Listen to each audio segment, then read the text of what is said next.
Society's monthly meeting. But it's great to be back.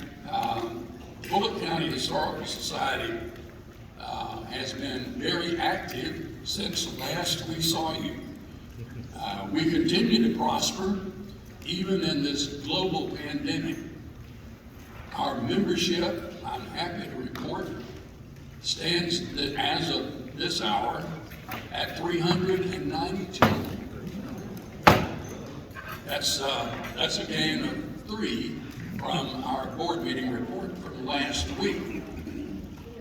So it's great to be able to come together again. It's been a long time.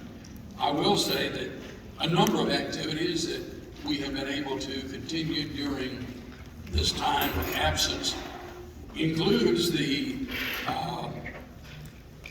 production of 55 hideaway tidbits. Those are emailed to our membership. Many of them are available. And I don't see Virginia in. She stepped up. Oh, Virginia, all of those tidbits still available on YouTube. They are all on YouTube, and we're still discussing how to disseminate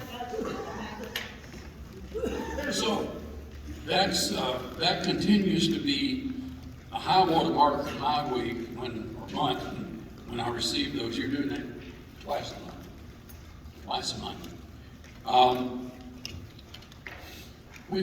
The Georgia Humanities has awarded us 2 grants to produce these, totaling over $15,000. During the pandemic, we researched, wrote, and when I say we, this is largely Virginia Ann that I credit for this activity, researching and writing and installing these tidbits.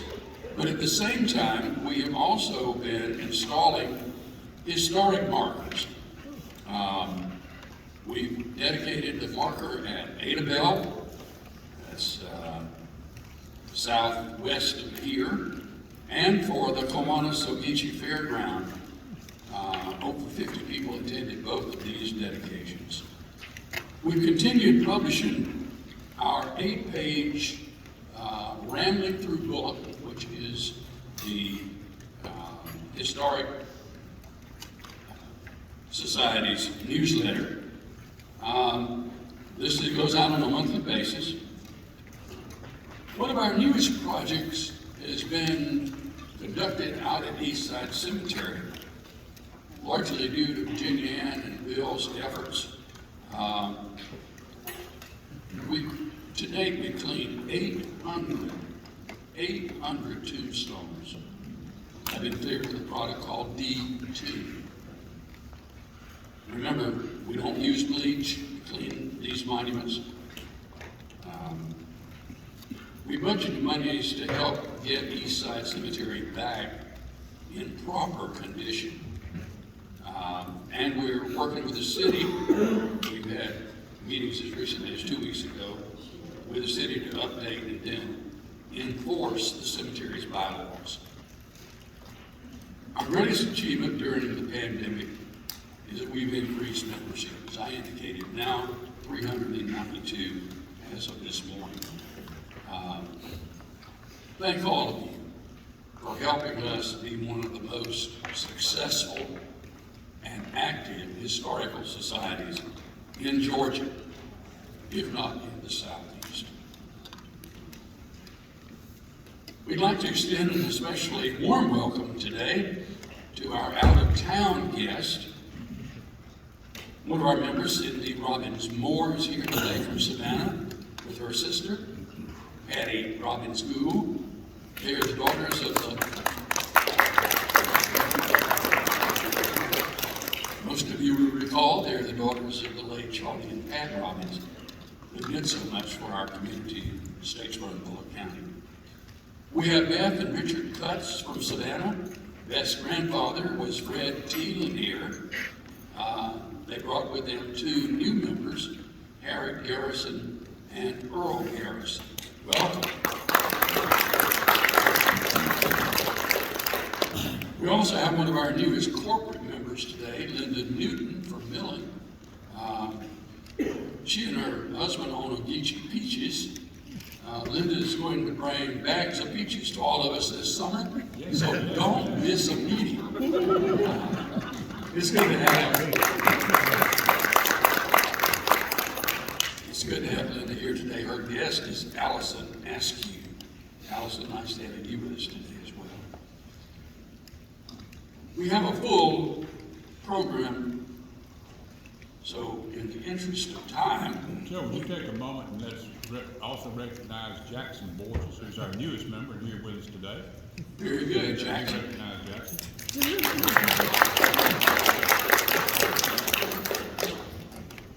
Nice to have you with us, Jackson. Jackson is a music director at First United Methodist Church. Here now to introduce our program, our speaker, I should say, Virginia Ann Franklin Waters. DA.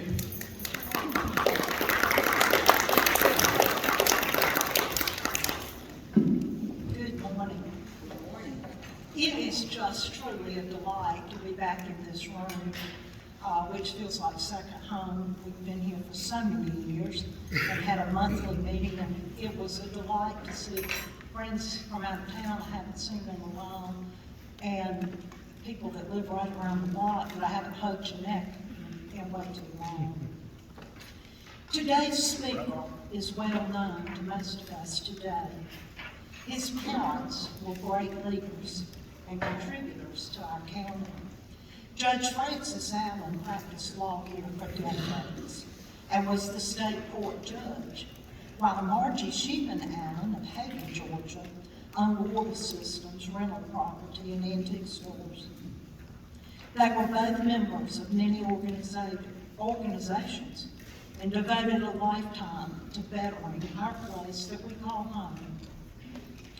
Judge Scott Allen was an honor graduate of Statesboro High School and the class star student in 1977, as he reminds me every April 21st and August 13th, he will always be a year younger than me. He then graduated from the University of Georgia and proceeded on to Vanderbilt for his degree in law, and we were dear friends during all this time. Scott has always been very smart. I mean, very smart. Back in the day when Trivial Pursuit was the rage, I always made sure he was on my team. Scott has lived in Augusta, Georgia for 35 years and made a huge impact on his community. That's also where he met his lovely bride, Sandra Sattler. They've been married for 27 years, and I still remember their lovely, intimate wedding. Speaking of weddings, bet you didn't know this. Scott married me and Bill. Yes, we were honored that a lifetime friend officiated for us at home in front of the living room mantel. A few years ago, Scott was selected as the Philanthropist of the Year for the city of Augusta. That's pretty good. In my opinion, this is the ultimate recognition. Some of his areas he has made a great impact on are Easter Seal of East Georgia, Safe Homes of Augusta.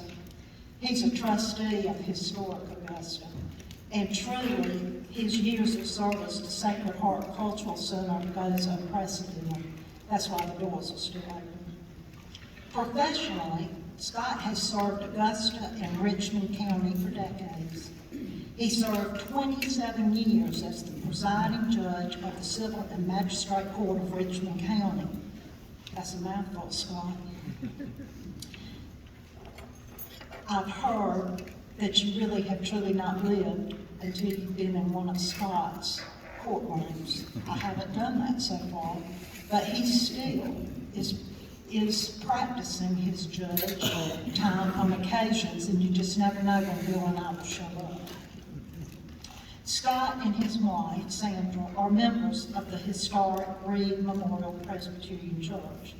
He has been a deacon, and he has been the moderator of the diaconate. He currently serves as an elder for Reed Memorial. I truly don't remember my life without Scott Allen and his family. We have lived through happy times and sad times. He's a lifelong friend that I will always cherish. Let's give a beautiful Bulloch County welcome to Judge Scott Allen.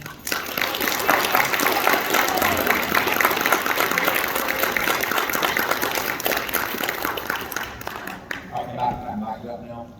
I felt this halo should be sort of surrounding that introduction, and it's just too loud. I can't tell. I mean,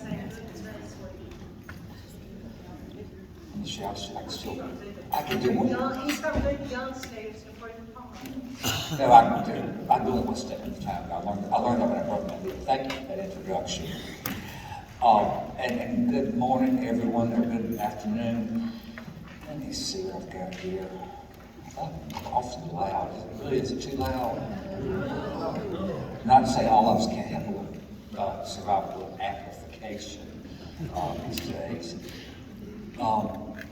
It has been a long time since I've seen a lot of you folks. It's been, but for me at least, 30 years and 30 pounds ago since I've seen a lot of people. And I'm so honored and humbled to be here today. Or as Minnie Pearl said, I'm just so proud to be here. Does anybody remember Minnie Pearl? That was great. I'm just so proud to be here. And I really thought this day would never come because, you know, it's been being heralded since last July. And I've kept all these. I think in October, Virginia said, and forget it. Didn't mention me that month. Other than that, I've been touted as coming every month since July of last year. And by the way, I was speaking earlier to Burney, Marsh, and I enjoyed reading a lot about Ms. Dorman's house. And I do enjoy reading this every month. It really, it keeps me in touch with things that I remember from the past. And, you know, I've been away from Statesboro for a long time. I grew up in a town that had a college. I think now we live in, this is a college town.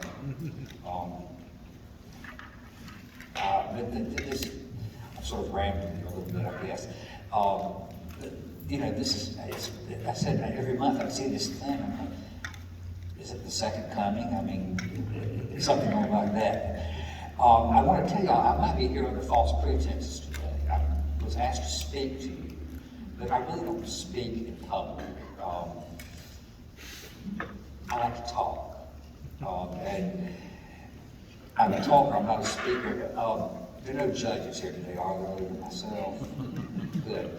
Although my friend Lovett told me he had to be a court expert. Now, Lovett's a great talker. He is. But, you know, I've known a lot of judges, and I see Simsley there, sitting there, and Matt Huey. You know, there are a lot of judges who really are great speakers, but you really don't want to talk to them very much, because, you know, they may be a little full of themselves. I won't name any names. But I like to talk. And those of you, I see some ladies right here, if you've been around me at cocktail hour, you know I'm a great talker. I don't know whether there's some connection between cocktails and talking, but it can help sometimes. But Virginia had asked me to speak. She called me one day. She said, I need to know what your topic is. I thought, I don't know. She said, I have to give a topic for list your topic in the I said, just put hometown boy makes good. And I thought, well, that will cover anything that I will talk about. And I'm still not sure what my topic is today. So bear with me. We'll sort of wander through this. Virginia had told you a little bit about me in much more exalted terms than I ever deserved. But, you know, y'all know me. I was born in the old Bulloch County Hospital on East Grady Street. Why did they tear it down? Does anybody know? Is that a topic for another day? I was delivered by Buster Deal, and with the assistance of June Hargrove. Does anybody remember Miss Hargrove that ran the hospital? I matriculated, I'm not sure that's the right word, it was Ed May Joiner's kindergarten, which was done formally as the little school. Anybody a little school alum? Okay. You know, the more elite people in town, like Virginia Ann, went to Miss Pound's kindergarten. But I went to Miss Joyce, and Miss Eddie was a lovely lady. I really, in thinking about my year at kindergarten, my years at kindergarten, I only recalled 2 lessons from those days. One was she taught us how to tie a shoe with a cardboard cutout. I was not too good at it, and I kept wearing those slip-on kids, so I was about 9, so apparently she didn't do too well on that. But she also told me there is a time and a place for everything. If you went to Miss Jordan's kindergarten, Ed May Jordan told you there is a time and a place for everything. And I think that's a wonderful piece of advice. I'm not a multitasker. I think that is just, you have a task, let's do it. I did take a detour one year and attended the nursery school at Georgia Southern. You may remember that place? Miss Mary Edith Abercrombie taught that. And we always had all those young girls who were early education majors that would be the teachers there. And with all affection from Miss Eddie Mae Joyner, they were prettier than Miss Joyner. And we had, because we all lived on the north side of town, or most of us did, our carpool was me, Sophie Muntz, the Muntzes lived on the street from us, Sambo Tillman. The Tillmans lived over on Moore Street, I think, at that time before they moved over to the highway, and then Jimbo Morris. And those boys were a year younger than I missed both of them, having grown up with them. I remember one day Miss Eloise Morris picked us up, old Miss Thad Morris. And same about in the backseat, the car starts moving, rolling down the hill. Apparently the concept of putting the car in park had not registered with her. But we survived.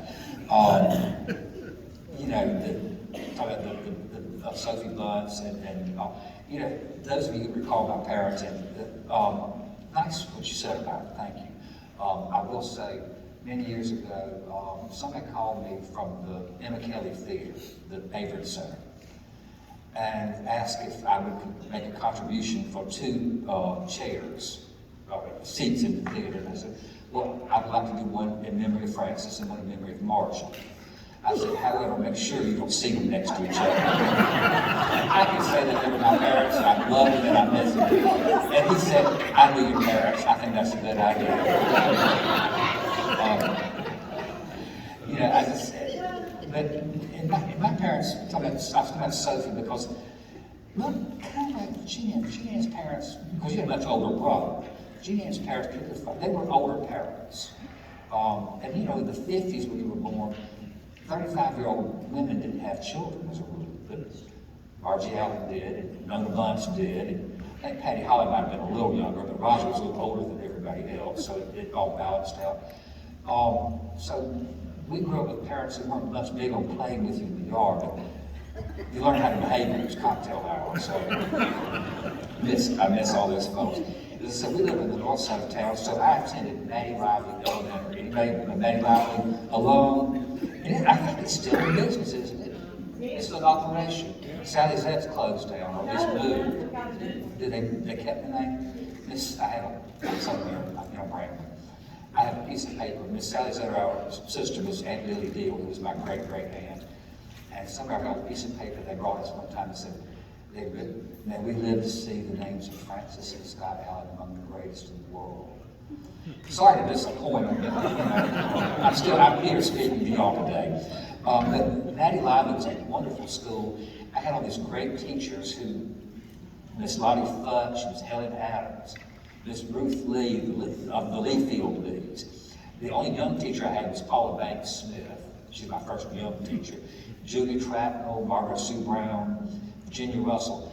These were ladies, many of whom had cut their teeth teaching out in the country. Teaching 3 or 4 grades at a time, teaching 70 or 80 kids. And, to have one class, same age, 35 kids, that was nothing. That was water off a duck's back. Those were teachers. They knew how to deal with youngins, and they have to have these parapros and teacher aides and all that seems to be in classes of 20. Because if you behave, you got spanked. And I think the entire rest of the school faculty consisted of a principal, a secretary, what we used to call a librarian. I think they call it a media specialist now. I'm not sure what that is. And you had a dietitian. We shared it, and We shared a music teacher with Sally said, Nadyne Cohn. You remember Miss Cohn? Miss Cohn was famous for taking what was called a rhythm stick, and she would get I mean, sometimes it would break and go flying across the room. Nadyne was a wonderful music teacher. She was enthusiastic about her teaching.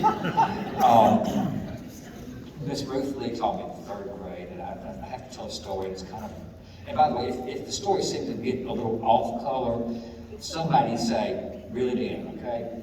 But I just think about how different things were. Our class was to give the program at the PTA meeting one night. We all showed up except one kid. And the next day he's in class, and Miss Ruth Lee says, so-and-so, stand up. Now, this is how different things were. Stand up. Where were you last night? And he said, Zeke got drunk last night, Miss Ruth. Zeke was his mother's boyfriend, so Zeke couldn't drive him to the program. And those of you who know, I'd be glad to tell you about after the meeting, the rest of those names. But I think if Ruth Lee had a child stand up in a classroom today and have to divulge that he couldn't get there because his mama's boyfriend was drunk, she would be drawn, quartered, and her pension would be lifted from her. They were wonderful teachers. They knew how to teach children. They were not focused. It was just a great experience. And I can go on and talk about middle school and junior high school, whatever we call it. It's called junior high school. Cindy Moore here, some of you may know. Somebody said to me, well, did she teach you in school? I said, no, she taught me mentally retarded. That's so I didn't know. I thought, sure. Not to say I wouldn't have benefited from some of your teachers in. We worshipped at the Statesboro Primitive Baptist Church. Got any Prims in the audience? That's right. I got my friends Addie and Cecile. I went to their wedding at the Primitive Baptist Church in maybe 1969 or so. You weren't there, Lori. Okay. That's a good thing. My parents, we were members at the Primitive Baptist Church. In fact, my name Scott comes from preacher Rose Scott, if anybody remembers that name. My parents were very fond of Brother Scott and decided they wanted to be called Scott. Those days at least, the Primitive Baptist Church congregation was bigger than the Presbyterians, certainly bigger than St. Matthew's Catholic Church. Did we even have an Episcopal church? Yes. We did? Yeah, in somebody's living room? Well, But Ed May would make sure we had an Episcopal church. But we always sat, if you've been in the Primitive Baptist Church, there are 3 sections. We always sat on the left as you go down the aisle. And it was always alongside the Emmett Red Michael family, if you recall them, and Bobby and Mary Jeanette Smith and their children. And then one pew would always be occupied by Miss Jessie Averitt and Miss Lucille Smith and Lola Mae Fletcher. Lola Mae was sort of their sidekick. If you all remember Miss Lola Mae, worked at the Grimes Jewelry Company. In those days, it was not a matter of, let's give the children some crayons and paper so they'll behave in church. No, it was, let's teach the children to sit up straight and behave in church. And we did. Bob, Mary, and Evan Smith, as well as my brother Francis and I, we were supposed to sit upright, not squirm in church, and we did, and it was not easy. Because those of you who have attended the Primitive Baptist Church know that we were never big on watching the clock. It was not a televised, well, actually we were on the radio, I think the 3rd Sunday of the month was on the radio at noon. It wasn't like the preacher was timing his sermon to finish at noon. He just went off the air and he kept going. But the service would run 10 or 15 minutes late, and sometimes it'd run longer than that if Mr. Allen Lanier felt he needed to say something. And usually that would annoy Miss Jessie and Miss Lucille, and they'd be sitting there because they knew that Mr. Barney Averitt had gone to the First Baptist Church, which it made worship more efficiently at First Baptist. And he had gone up to the knick-knack to hold a table for Jessie and Lucille to meet in there. Mr. Fred preferred to spend his Sunday mornings at home. Sometimes some bad people, I got to I could shoot him twice. And then sometimes, and by the way, I have permission to tell this story. Sometimes Jenny Smith, Mary Jeanette, would have to leave early because she'd be going up the house and go, I've got a ham in the oven. She didn't want anybody to think she was, upset about anything. So it was sort of this stage whisper, I've got a ham in the oven. So I told that to some people in my church, and if they were to leave early, they'd say, I've got a ham in the oven. But I want to say this to all my friends who attended or attend First Baptist, First Methodist, of course, Pittman Park, and those, Methodist churches. The Primitive Baptist Church provided a great service to the members of First Baptist, First Methodist, Pittman Park, because you take the longer service, combined with the fact that everybody knows the Primitive Baptists all like to stand on the porch and talk for a while. It allowed all the Baptists and the Methodists to get the tables and the knickknacks and eat. I mean, what more did you need to know about people than how benevolent we were at the Primitive Baptist Church? Missed the knickknacks. There's something recent I said. They said they could see 500 in that banquet room. I didn't know that. Talking about Miss Jessie, everybody remembers Miss Jessie Averitt, and she was a great lady. There was I've always been told one of the definitions of a lady is someone who puts others at their ease. And I love this story. I think I'm going to tell it correctly. If not, it's a great story anyway. In her last years, Miss Jessie still had her house on South Zetterwell, but she had a little apartment in I call it the Senior Citizen High Rise on North Main Street near Lavinia Floyd's house. But it has a name. I'm not sure. The Summit. That may or may not be fortunate for older people. Sorry about that. But she had an apartment there. She would go and spend the night and go back to her house every day. Well, one day, the free cheese truck came to the Summit. And, now not everyone that lived there was as affluent as Miss Jessie. And they certainly would have benefited from the gift, this free cheese. But they were all genteel people, and they didn't want to go down and get the free cheese. So Miss Jessie announced, well, I'm going to get some cheese. And with that, all the other residents followed suit. If it was okay for Miss Barney Avery to go get the free cheese, it was all right for the rest of them. Like I said, a great lady is someone who puts others at their ease. Miss Lavinia Floyd, talking about the Summit, right? Lavinia lived, Mother-in-law lived in I guess probably about the last of the ladies who lived on Main Street. Talking about Miss Lucille Smith, I saw, where's Mike Kennedy? There. I remember Mr. R.J. and Miss Ellen lived on North Main, right where that place is, and Lavinia lived and taught me piano, attempted to teach me piano lessons forever. I realized much later the problem was I had no talent. But meanwhile, we invested a lot of money in piano lessons. She was another great lady. She just was gracious and was a great influence on me. I'm thinking about things I did as a child. I tell my friends in Augusta that I attended Cub Scouts every week at the funeral home. See, that's a true story. Yes, indeed. Every Monday afternoon during the school year, it found me along with 7 or 8 other boys at Emerson Melton's home on the 2nd floor of Smith Tillman Mortuary. Vallette Melton was our den mother. And, we just kind of took it as a fact. We'd meet at the funeral home. It was very helpful. The casket showroom, you could do somersaults in there. It was carpeted. The room where the preparation room, I think, was a nice way. They had several sinks in there. You could wash up your hands and all that. And, the hearses were great transportation when we went on a field trip. And people don't believe this, but it's true. I was at Emerson Melton, Jeffrey Flake. I think I saw Jeffrey's wife die recently.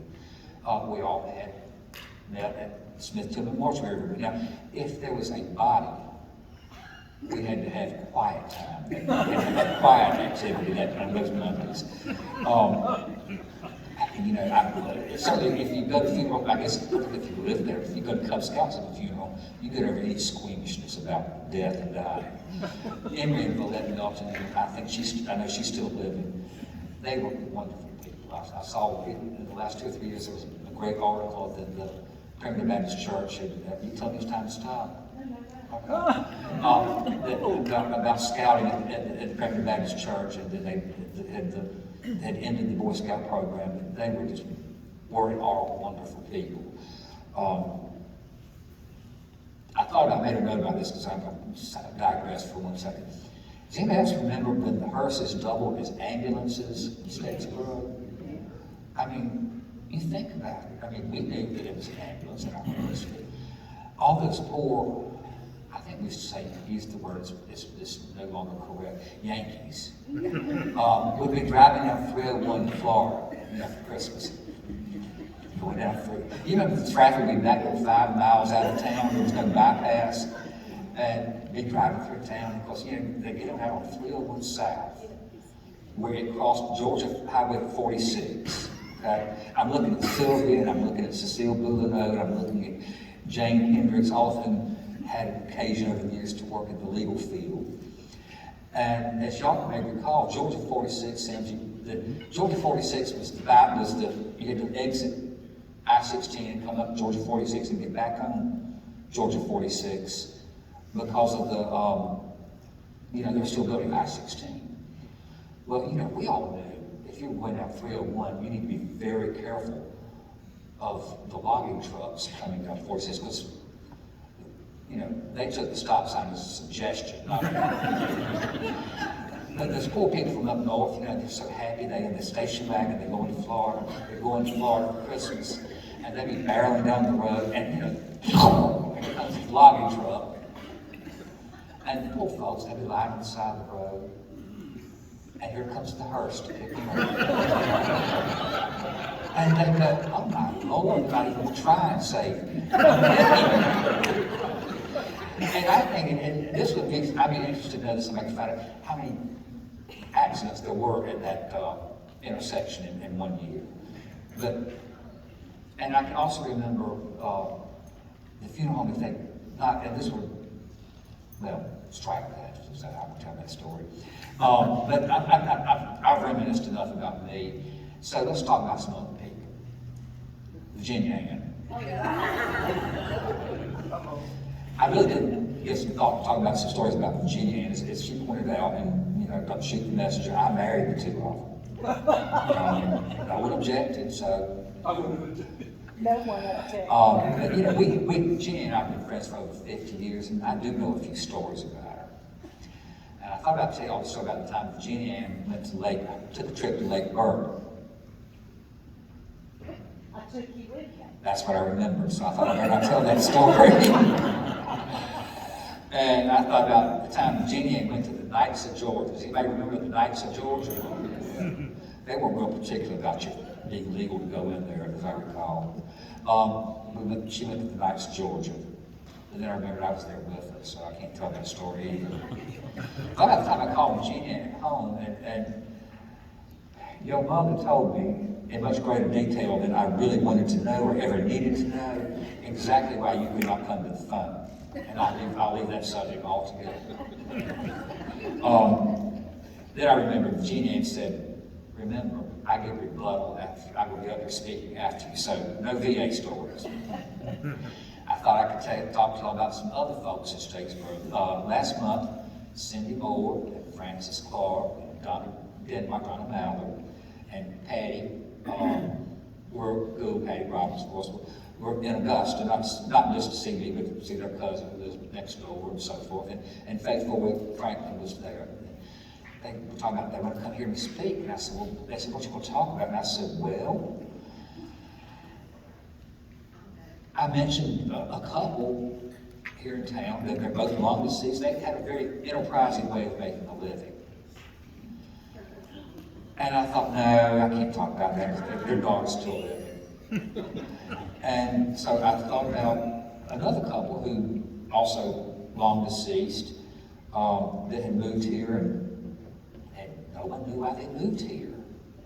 had no ties to the community, they had no business, they had apparently they had plenty of money, but no occupation. They didn't have a drawing room in their house.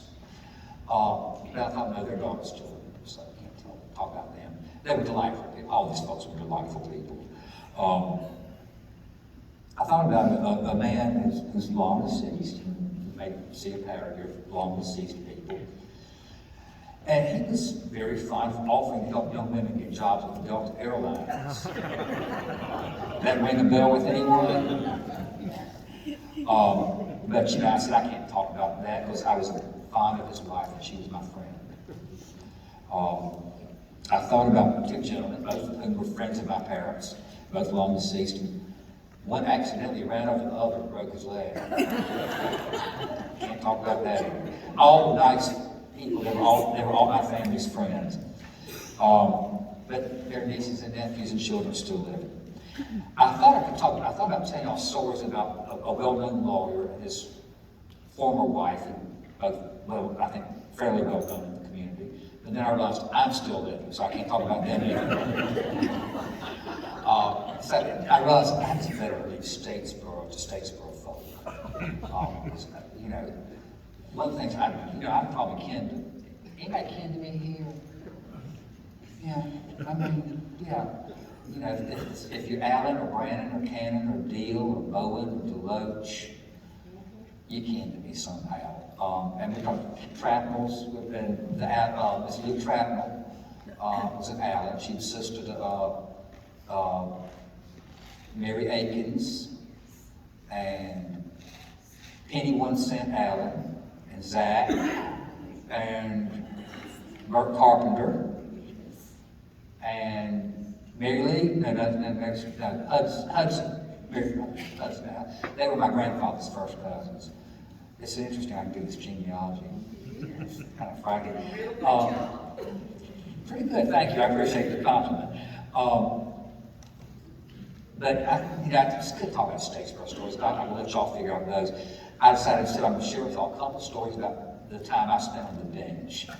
You know, in Augusta, growing up in Statesboro had very little to do with Augusta. Now, I think, the Robbins girls were there because their mother was from Augusta, I remember that. But, remember this, when we were growing up in Statesboro, the only time you went to Augusta was if your doctor told you to go. Anybody remember that? Doctor said, I think you need to go to Augusta for treatment. That was code for get your affairs in order because you're not coming home from Augusta. But that's really what it meant. We all went to Savannah to the ophthalmologist or the dermatologist or all the doctors, but if the doctor said you need to go to Augusta, you weren't coming home. At least not unless Jake Smith and Buddy Barnes went got you. As Virginia told you, I retired in 2020 after 27 years on the bench, and I did enjoy my work. But I always try to remember that being a judge is what I did for a living. It is not who I am, who I was, who I am. And I can't say that's true of all my brethren on the bench. There's a term that's used called robitis. Anybody ever heard of robitis? Lawyers heard of it? If you're lucky like me, you have a spouse who says, get over yourself. If you're not lucky enough to have that, then you can keep that robitis a long time. But I presided over the civil and magistrate court, a lot of which was what we call small claims court, pro se people who did not have lawyers representing them. Like it was a people's court. Although I never got Judge Judy-sized paychecks, and I would have given up whatever little dignity I have in life for no paychecks. Actually, the TV people in Augusta called me one time to film my court every week. And I just said, I thought about that. I said, it's got so little dignity already. Let's just let it, let's don't, debase it any further. But when people represent themselves in court, they don't have anybody, what a lawyer does for you, he tells you to shut up. But when you're representing yourself, there's no one to censor what you say. And you just tell it all, and it's very personal to you. It's your dress that got ruined at the dry cleaners. It's your, bill that didn't get paid when you fixed someone's car. So it was very personal. A lot of what I deal with. I hope y'all allow me a couple of minutes to share with you some funny things, some tragic things, some criticisms I've received, as well as some compliments that sustain me. Now, I know people cannot help what their parents name them. But I do feel sorry for some of the people I've met over the years. I've met Love Bugs, Charity Works. And I've got the documents, by the way, back there right here. If you have questions about truthfulness, I'm just to show you.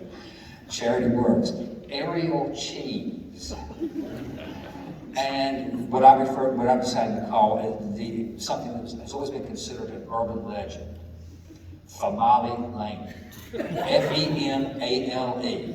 You hear that, you hear it, but you don't believe it, and then one day something comes across your desk, Famale Lane. Female lane. I've had one neighbor suing another because the neighbor's the neighbor's skunk had attempted to mate with her Siamese cat. I don't think what that could have been. I had a defendant before he once charged with disorderly conduct, and the citation read, quote, subject was seen in residence area lying in the roadway using profane language. Now, who among us has not had that situation? Subject appears to be intoxicated. There again. Subject was walking a pig in the roadway.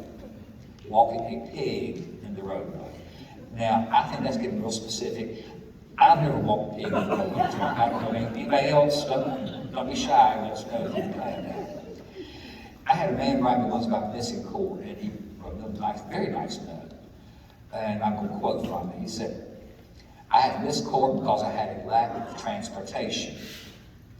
The reason for my lack of transportation is I could not find a ride. I thought, yes, that is the very definition of lack of transportation. I couldn't find a ride. I had a defendant tell me one time in court, said, Judge, I have zero credit. My landlord should have never rented to me. It's truthful.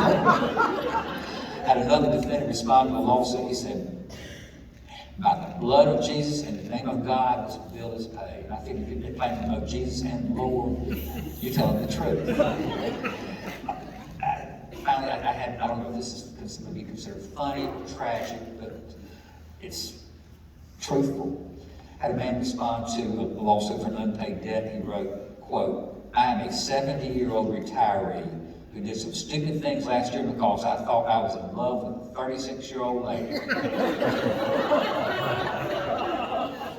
And that made me think of the story. I had a lady was being sued by her ex-boyfriend for the cost of a set of tires.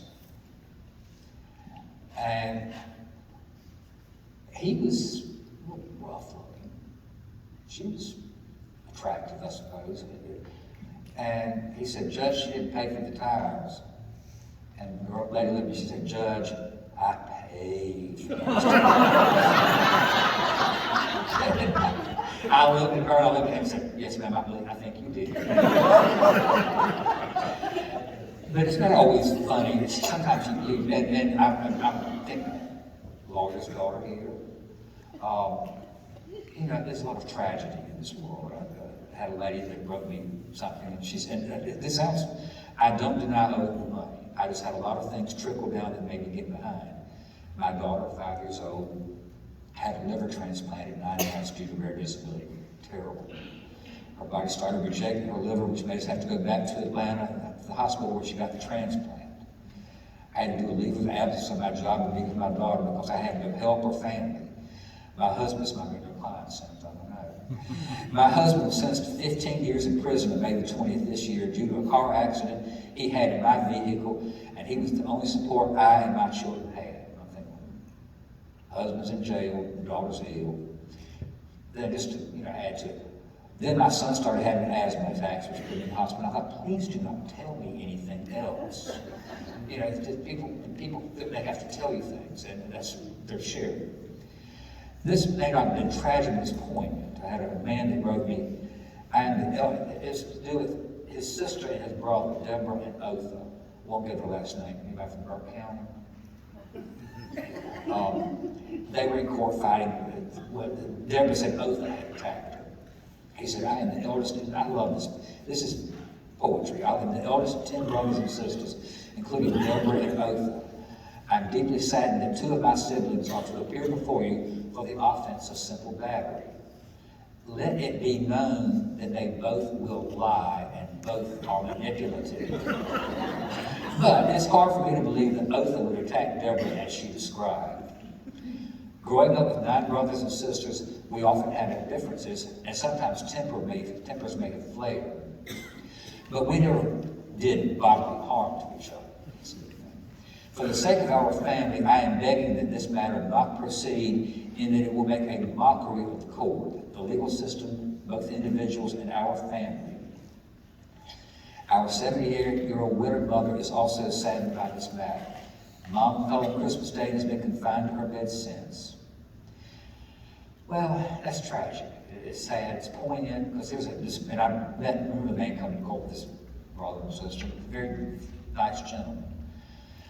On the other hand, and I say this, I think, on behalf of all judges and all lawyers, thank goodness for greed and stupidity.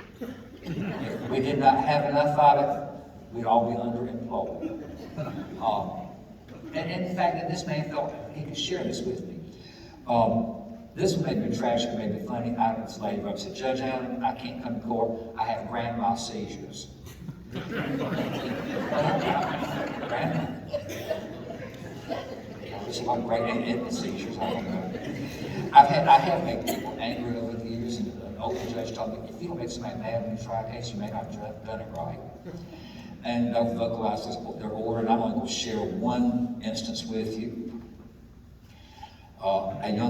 Many years ago, young lawyer, he's not so young now, maybe semi-disbarred, I don't know. But he got angry about something and posted on Facebook. Scott Allen, Magistrate Judge in Richmond County, worst judge ever and a disgrace to the law.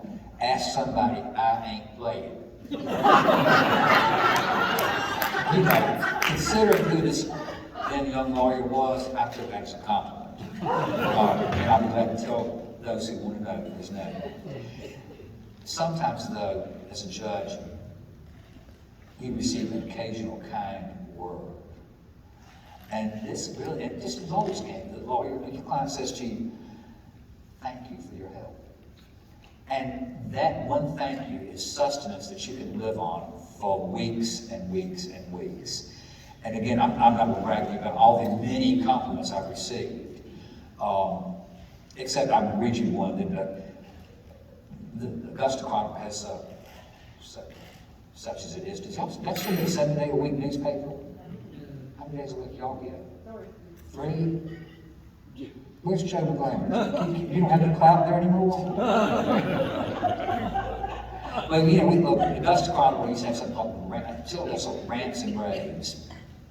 And somebody said this thing, rave to Judge Scott Allen. You're a great judge and a fair judge, and you have a great sense of humor. Thank you for giving me a second chance. Fair skies now, and all is good. God bless you, have a good one. So I took, you know, you really, that's true of all of us in life. Somebody says something kind to you, and you can live on it for a long time. I've rambled long enough. The headmistress has given me the look. But I want to share with y'all one last lawyer story, a judge story, that 2 of my lawyer friends have told me they consider this to be my most brilliant moment on the bench. The criminal defendant came before me and stated he was not guilty. He said, Judge, those crimes were committed by my identical twin brother. I said, what's his date of birth? You know what he said? I don't know. Y'all, I cannot tell you how happy I am to have been here today, to see so many old friends. I saw Robert Tanner. Robert, my memory's just too good. Robert used to live on South Main Street in a house was a Margie Allen tenant, as I recall. I see my friends Cecilia and Eddie Boone, I see my friend Bede, Jane Kindred, Sylvia, all these ladies took care of me when I was a little boy, because we'd just go in our father's law office, my brother and I. If we'd have enough money to go down to Bunny Combs and get a Coca-Cola, we'd have to hang out within the office. I'm just so glad to see all your friends here today. Thank you for having me.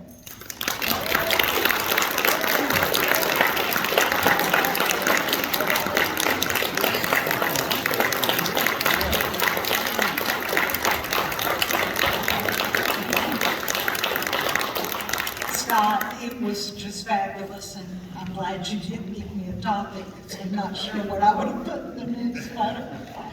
But I think most of you know that he is one of my lifelong dearest friends. And we have you a little something. It's Scott and I were winged on Braswell products, not because we bought them on South Zetterau, but because Dottie Braswell was one of our mother's best friends, and the first preserves were cooked in her kitchen. So have some Braswell products. And it's in the gift box. Yes, it is. Well, speaking of things, it really does about me for Brent. Sometimes you can kill two birds with one stone.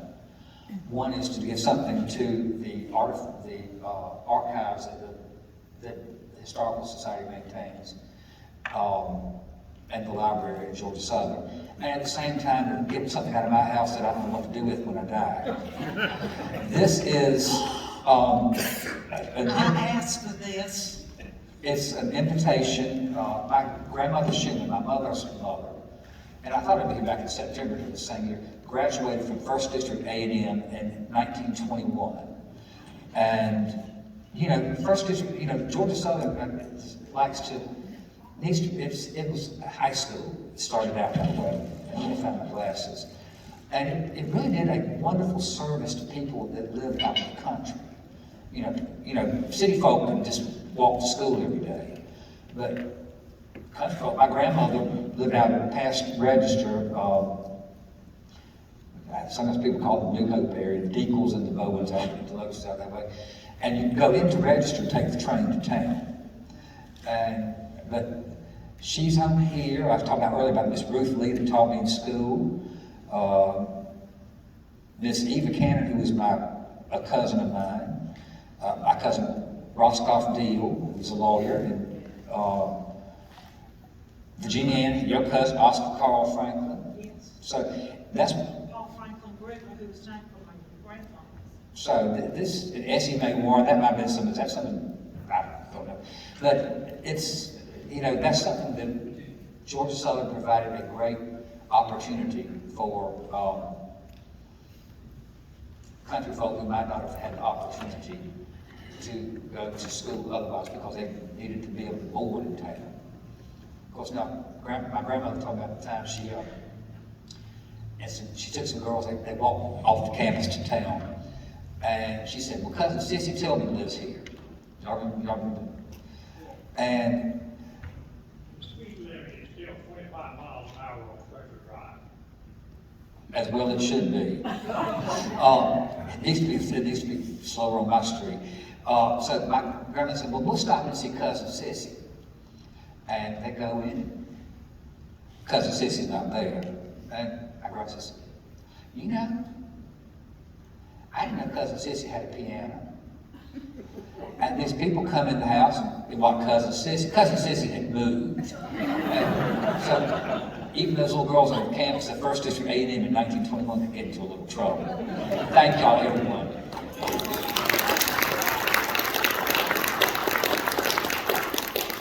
Oh, what'd you do with that picture I gave you? Oh, that picture's Done. Done. Yeah, Scott and I, he started and I kept finishing. Yes, we have been dear friends and partners in crime all our life. He's told some fun stories of the Lake Burton trip. Ooh, he best be glad he stopped on that one. But also, Scott's the kind of friend that the morning that Margie Schumann passed in Augusta, Scott was at her home on College Boulevard, and he called me and said, Virginia, you need to take me to Augusta. I was the first phone call.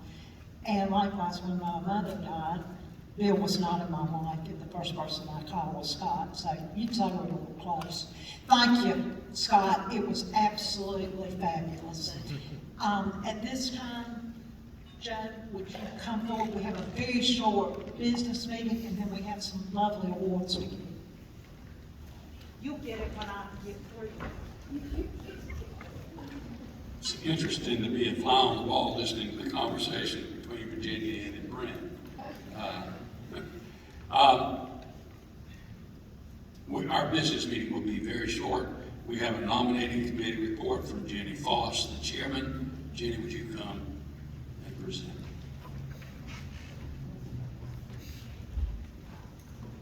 Thank you, Joe.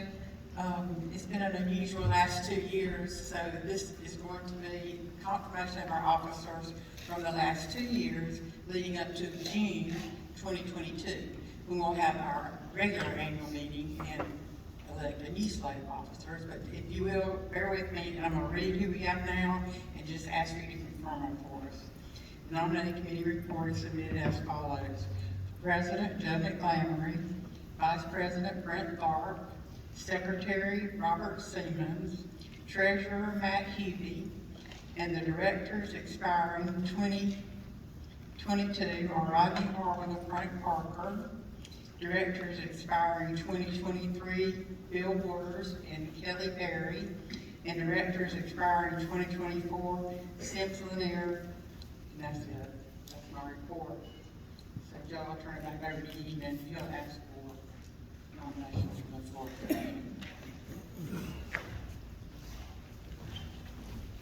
Thank you, Jenny. You've heard the report of the nominating committee. Are there other nominations from the floor?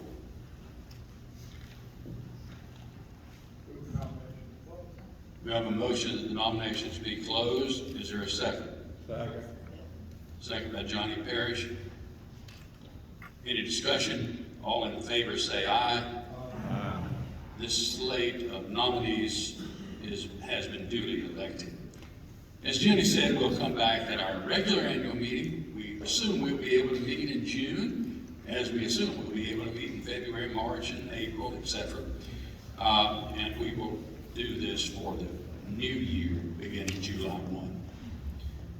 One award that I do want to present before we adjourn is to recognize a name that was not listed under Jenny's nominating report, because he is asking that his time of service as a director come to a close.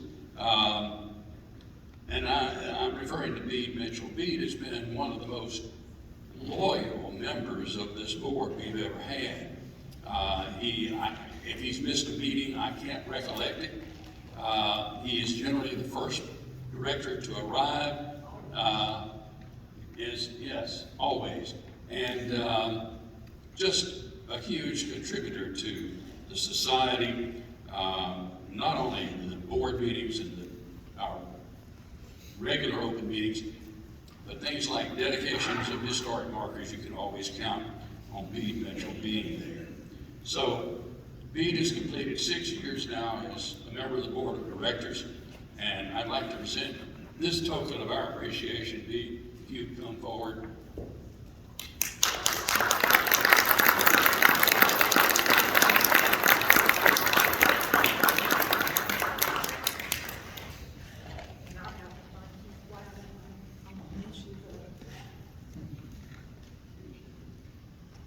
Our next meeting will be held in February on the 4th Monday of the month. No conflicts there, is it? No, sir.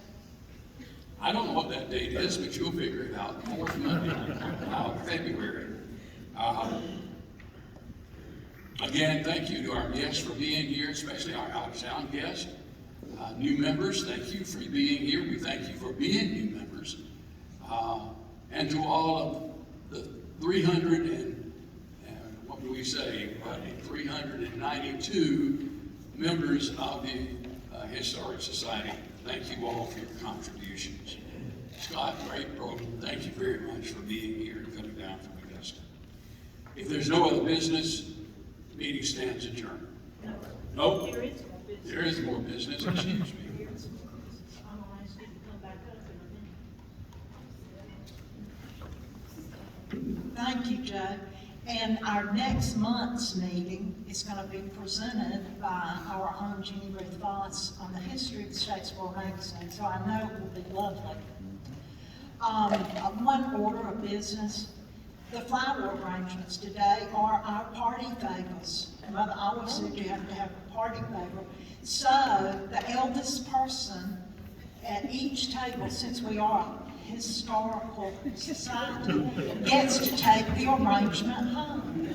So if y'all can't decide that amongst yourself, we'll let the judge. If you can't decide amongst yourself, we'll let the judge settle. Yes, Virgil is. We do have 2 awards that I want to present today, and both of these awards are not annual awards. They are only given when merited. And if you look at your program, you can see the list of people that have received these in the past. During COVID, we did award one of these, the Jackie and Addie Averitt Award for Excellence, and we did it for an obvious reason. Times were very difficult, very unnerving, and I wanted this special couple to have this award.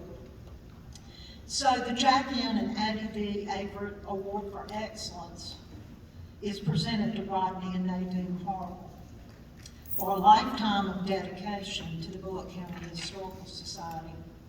I truly do not know if we'd even have a historical society if it weren't for Rodney and Nadyne.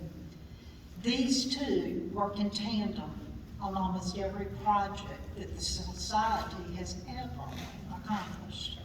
For countless years, Rodney served as president, and Nadyne was right there with him. She was faithful in decorating our luncheon tables and also putting us in the calendar events at the Statesboro Heritage Month. These 2 don't miss anything. Board meetings, luncheon meetings, historical marker dedications, annual meetings. You can always count on Rodney and Nadyne, always. When you ask for volunteers, they're number 1 and number 2 on my list. Rodney's passion is the upkeep and preservation of Bulloch County cemeteries. In fact, all cemeteries in Georgia. He worked tirelessly with the late, great state senator, our cousin Jack Hill, to get a $1 fee attached to each death certificate in the state of Georgia. Think about that. Attach a $1 fee to each death certificate. It wouldn't hurt any of us. He patterned this deal around others in the Northeast. This $1 fee would go to a fund to preserve cemeteries in our state.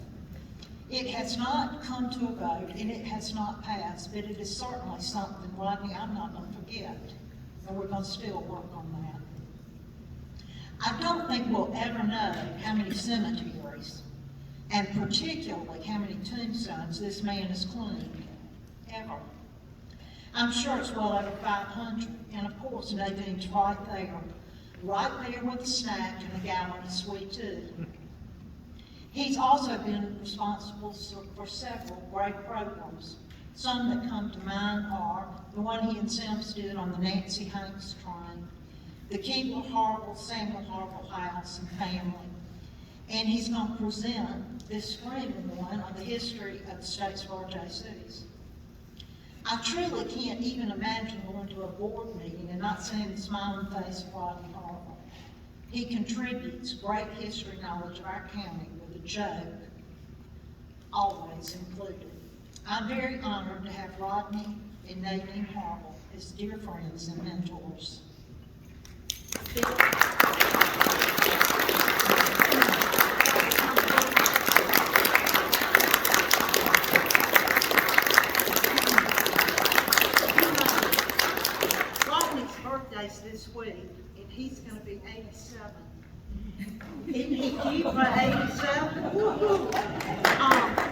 We, at our age, we really don't need another plaque on the wall, so we've got these pretty art plaques, so we love y'all.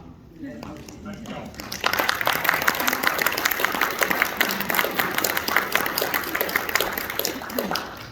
Another award that we're presenting this year is named for one of my dearest friends. Matter of fact, Smith tried to date me and I told him real quick, that ain't gonna work. The Smith Callaway Banks Award for Volunteerism is presented to Burney Marsh. As I said, this award is not given annually, but only when merited. Burney is a 7th generation Bullocan on his Marsh line and an 8th generation through his Beasley ancestors. He also claims kin to Aikens, Parrish, Ellis's. Y'all gotta be kin, Scott. He has done hours of genealogy work on many Bulloch County families. Burney has been instrumental in our cemetery cleanup project. I don't know how many of you have been to Eastside lately, but it needs our help, and that's why BCHS has devoted $25,000 to this project. Burney has also claimed tombstones at Upper Mill Creek Church Cemetery, Lake Cemetery, the Hendricks Cemetery, and many in Friendship Church Cemetery. He has claimed them correctly using D2. He's claimed over 200 in Eastside. He is a true promoter of getting Eastside Cemetery preserved as a major sacred piece of land for our town. A city's burial ground is many times both the front door and the final door of our citizens and our visitors, and we need to all pay it some respect. Burney has volunteered and already begun writing fabulous articles for our newsletter, Rambling Through Bulloch. Joe McGlamry is going to be elated to know that he has volunteered to do more. He is working on a valuable piece on the Boyd Brandon Neesman home on Savannah Avenue and its owners. Another piece is he's going to talk to you about cleaning these tombstones and what we found through our research about these. Burney has been a teacher in the English department at Georgia Southern, of which he is an alumnus. He's a published author. I'm honored to call him a very dear friend. Burney, please come forward.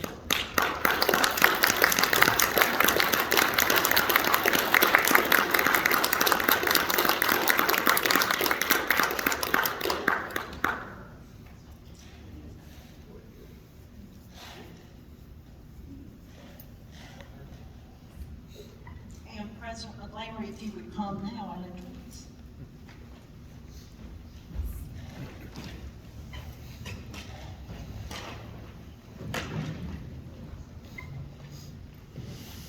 Thank you, BA. These special volunteers from our organization really are the lubricant that keeps us moving forward. We are so grateful for people like Rodney and Nadyne and for Bede Marsh. Now, I think we can safely say that that concludes our scheduled activities for today. We will see you on the 4th Monday of February. Bill's going to tell us what that date is. No, he's not. Oh. But he does want to. All right, stand up, Bill, and be recognized. I want to ask a question, what everyone thought of our meal today. How did you like that fresh fried chicken? Delicious, and all the rest of the meal was wonderful. I'd like to announce that will be our caterer for all of our meetings. Annette, what's her company name? Annette's Touch of Class Catering. She's done a lot of work for us and people around us, and please remember her because she's very special. So that's Annette with Touch of Class Catering. Thank you very much.